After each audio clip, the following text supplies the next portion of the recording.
The importance of being a father. As we go to print, families across Australia celebrated Father's Day. One of our regular contributors, Catherine Oliver, has provided a reflective piece on the role of father or dad in our society. The day shone magically. All were in position, but nerves were making me teary as I took Dad's arm at the top of the aisle. "Quick," I said, "give me a joke."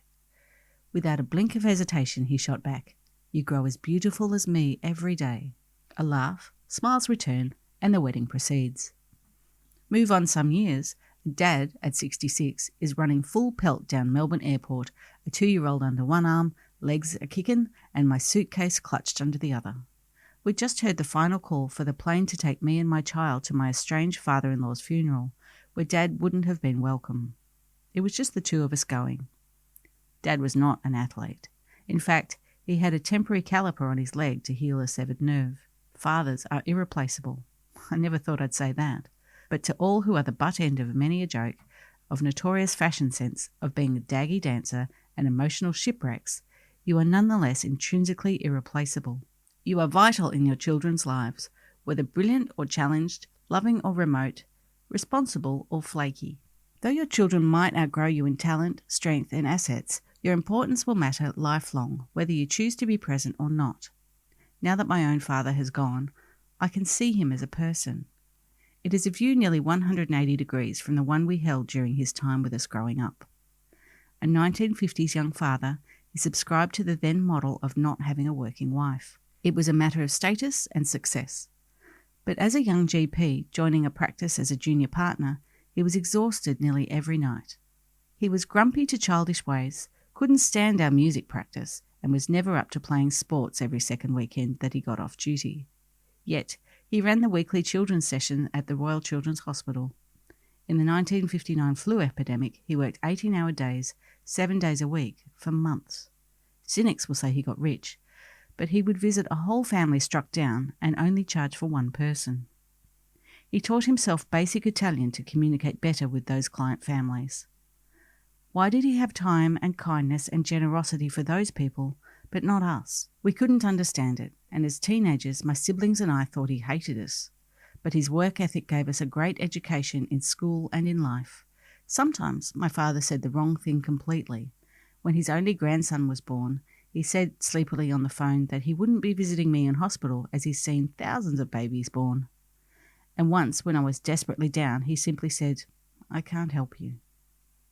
I now appreciate that Dad was searingly honest with us, such a rare thing, even if it did have its rough side. I know I, too, am blunt to a fault. And although Dad died in 2020, I still wonder what he would say or do in situations as my life unfolds, as many of my contemporaries do about their fathers who have gone before. At other times, he said nothing at all. Dad was always one not to try to cause worry, but his way of doing so could backfire. For example, once we came home to huge gouts of blood on the front steps, more in the hall and under the wall phone. But no Dad. In stereotypical father DIY fashion, Dad had tried to replace a broken window. The new glass had rested on a couch under the broken one in a back room for over a month. Today was the day. The day was clear, the family was out, the dog asleep in the sun. It wouldn't take more than an hour, then to listen to the footy. Dad took out the old window glass from the outside. Fine, but he'd locked himself out. Not to be defeated and having an open window, he balanced on the sill. He hurled himself into the space below and tried to clear the couch. But, yes, he collected the new glass. Mum was beside herself. He didn't leave a note for us, but came home several hours later in a taxi with 48 stitches and that severed nerve in his leg. Another time he phoned to say he'd be staying in Bendigo. No big deal, as he was in charge of public health for North and Northeast Victoria at the time. In the morning, the hospital rang. He'd had a head-on. We mistook his self-discipline and introversion for a lack of intimacy and love. But he loved us mightily in his way. If that is how we felt, I can't help but wonder what the lifelong effect is on children with truly absent fathers like my own. Despite the protestations of many modern women who eschew men and think they can do it all, as I did for so many years, the effect of the male voice remains an imperative, perhaps especially in its absence. It is something I can never replace, no matter how nominally successful my parenting seems. It is my greatest sadness. In a world that is full of mixed messages about roles, I am rediscovering that fatherhood, too, is sacrosanct and can't be diminished.